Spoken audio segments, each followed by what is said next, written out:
자, 지금은 고 이병철 회장님의 신과 죽음에 대한 24가지 질문 중 세 번째 질문. 생물학자들은 인간도 오랜 진화 과정의 산물이라고 하는데 신의 인간 창조와 어떻게 다른가? 인간이나 생물도 진화의 산물인가 하는 질문에 대해서 말해보고자 합니다. 흔히 창조론과 진화론을 비교하면서 창조냐 진화냐 논쟁을 하기도 합니다.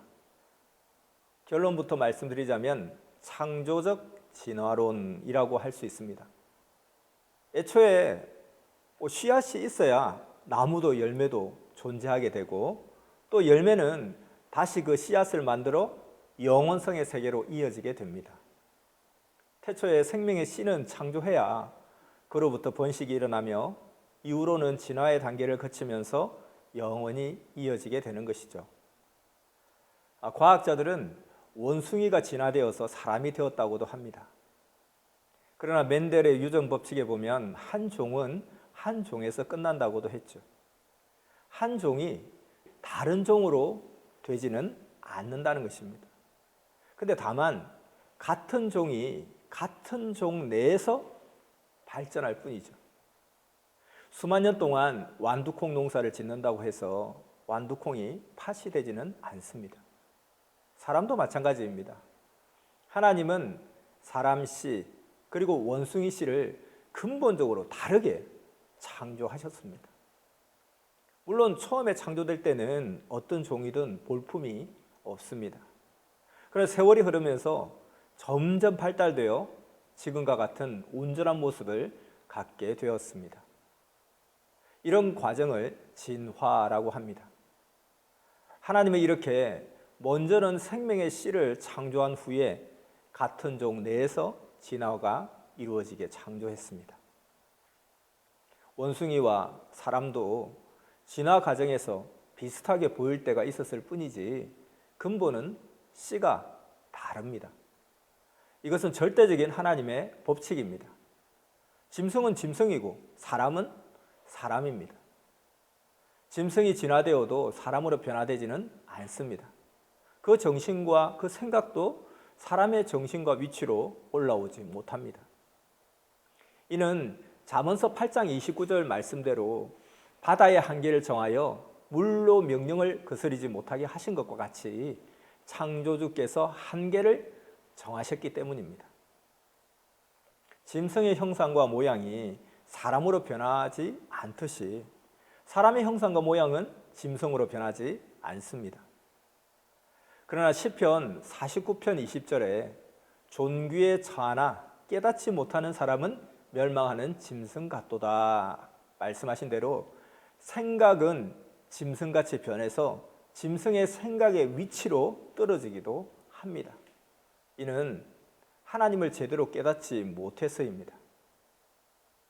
참고로 동물이 인간이 될 수 없는 이유를 인간과 동물의 차이에서 한번 찾아보겠습니다.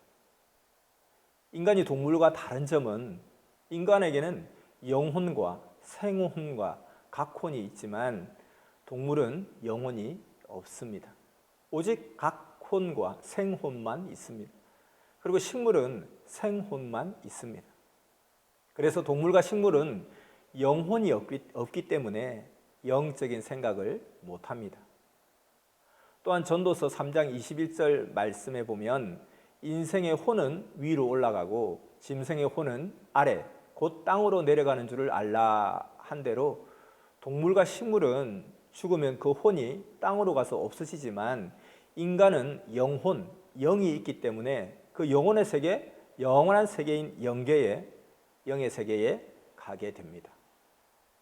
따라서 동물과 식물은 인간처럼 영혼이 없기 때문에 구원의 대상이 아니라는 것입니다. 동물과 식물이 죽었다고 해서 하늘나라로 가지는 않습니다. 그리고 또 한 가지 중요한 사실은 하나님은 보다 낮은 세계는 보다 높은 차원의 세계를 위해서 존재하게 만드셨습니다.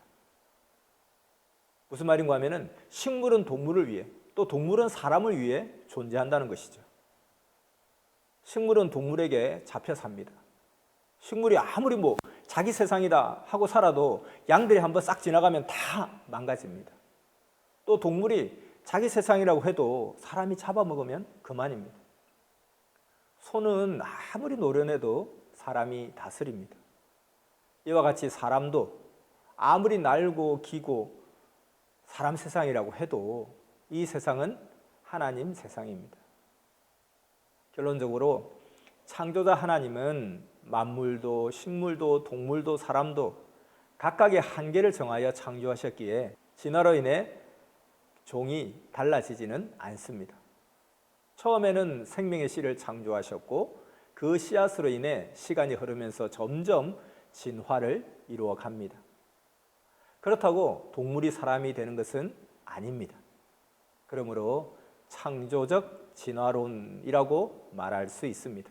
네, 이것으로 세 번째 질문, 생물학자들은 인간도 오랜 진화 과정의 산물이라고 하는데 신의 인간 창조와 어떻게 다른가? 인간이나 생물도 진화의 산물인가? 하는 질문에 대한 답변 마치겠습니다. 다음 편에서 또 만나겠습니다.